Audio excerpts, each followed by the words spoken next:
Hello everyone, and welcome to the Miss Pink Digital Podcast, home to everything digital marketing, brand building, and tech. And on today's episode, I'm going to be talking all about digital marketing skills to start learning in 2024, or even start learning now. There's no need to wait until the new year. I just figure because we're towards the end of 2023, which first of all, how crazy quick has this year gone? Insane. But you can start learning these skills now. If you don't want to start now, 2024 is the perfect time to start. So let's just jump into it. And I'm going to start off with a skill that I feel like has actually been coming into play. All of these actually really have been coming into play over the past couple of years, but this one specifically, and that's marketing psychology. And I think the consumer buying habits with cost of living, with all of the recent changes in the world, with COVID, all of that have completely taken a shift, and they've also changed and fluctuated a lot more than they ever have done before. So we had during COVID, everyone was bored, everyone was at home, had nothing to do. So they went a bit spend happy and they were going online, buying loads of clothes, buying loads of things to do at home. And e-commerce boomed during this time, and loads of businesses in that space kind of boomed during this time. And then post-COVID, we saw slight dips in the market where, users were going out again. They weren't staying at home. They weren't doing impulsive shopping like they were before. And they were, enjoying time outside. And they were wondering about this looming cost of living crisis. And they did start to reduce the rate in which they shopped online. And now we have the cost of living crisis has kicked in, and people aren't purchasing like they were before. They're not doing these impulsive buys. They are being a more careful with their purchases. They're being more intentional with their purchases, and they're also looking for more cheaper options rather than more luxurious options. And it's spiraled and changed and fluctuated more than it ever has before. And understanding and keeping up to date with these buying habits, these search habits, what really gets users over the line when it comes to conversion generation, how to gain their trust, and what factors consumers are putting into place when it comes to their decision making, specifically when shopping, purchasing a product, choosing a service, anything like that, is really going to give you the upper hand when it comes to your digital marketing activity, not just from a paid advertising perspective, but organic and anything really.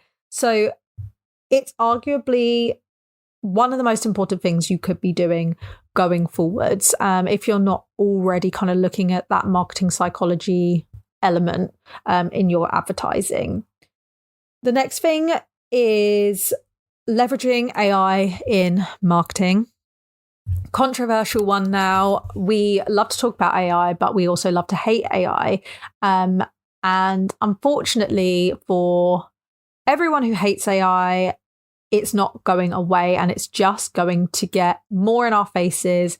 It's going to get more intelligent, and it's, we're going to keep seeing it. So we're going to need to learn how to leverage it and how to use it and how to make it so it's catering to us rather than us catering to AI.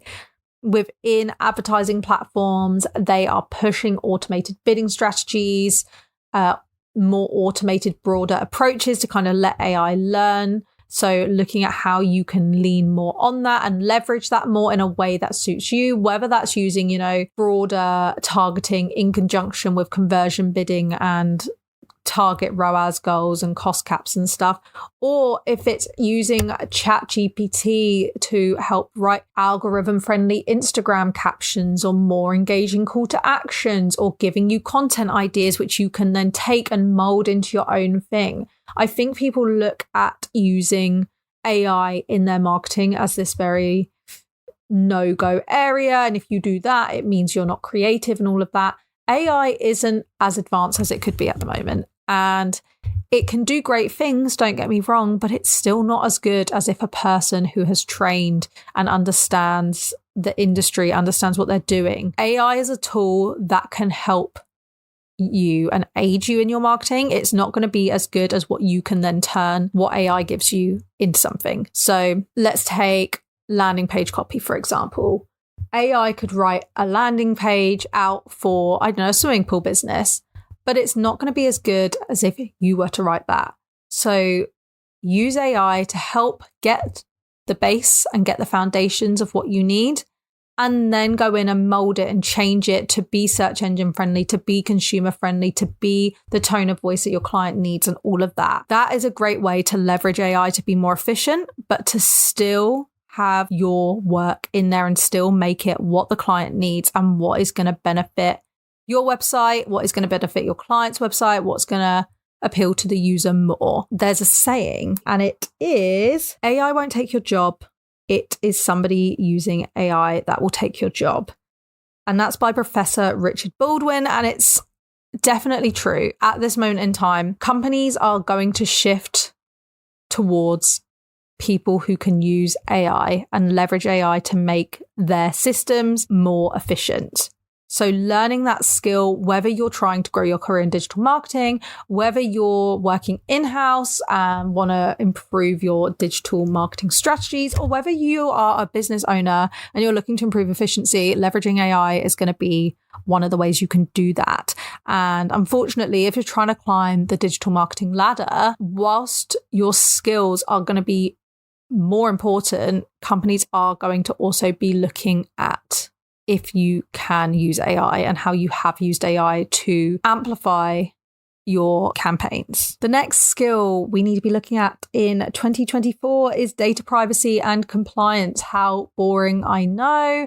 It's a very boring one, but it's probably the most important one on this list, actually. And I think there's this weird grey area when it comes to data privacy and compliance where no one really understands it and everyone's kind of just implementing their own thing and just hoping for the best. And I've seen some businesses where they're really strict with what they do on their site, what they collect, and, they really try and follow everything to a T. And I've seen other companies who just kind of do what they want and they actually probably aren't that compliant, but they think they are. And there's some grey areas within cookie policies and all of that. But unfortunately, it is one of those things where if you don't follow it and you get caught out, you could be paying some hefty fines.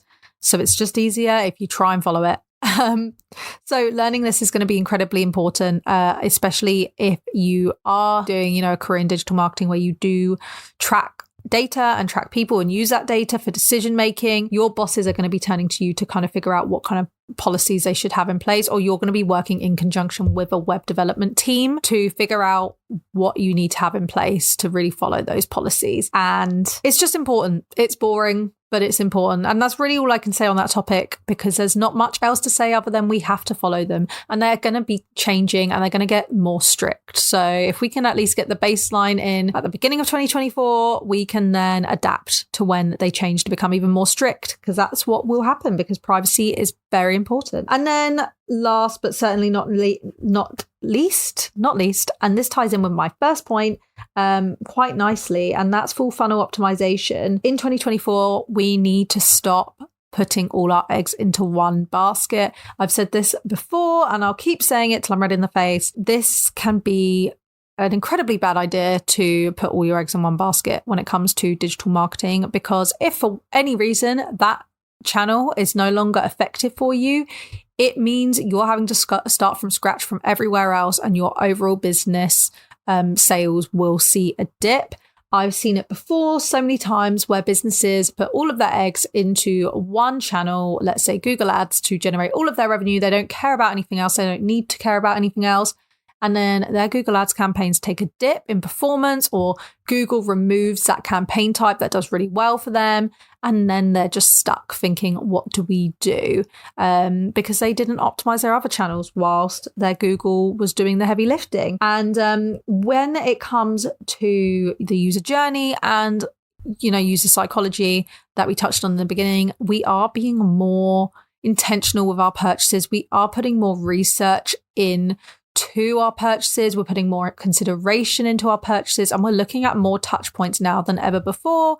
We'll look at social medias, we'll look at reviews, we'll look at all of these different things to really gain trust before, making the decision to purchase a product or a service. And if you don't have a fully optimized funnel, it means you could risk losing that user's interest at the final hurdle. Let's say they've looked at your website, they love it, great. They've looked at your reviews. Oh my gosh, great reviews, fantastic. Then they've looked at your social media pages and you've not posted anything on there.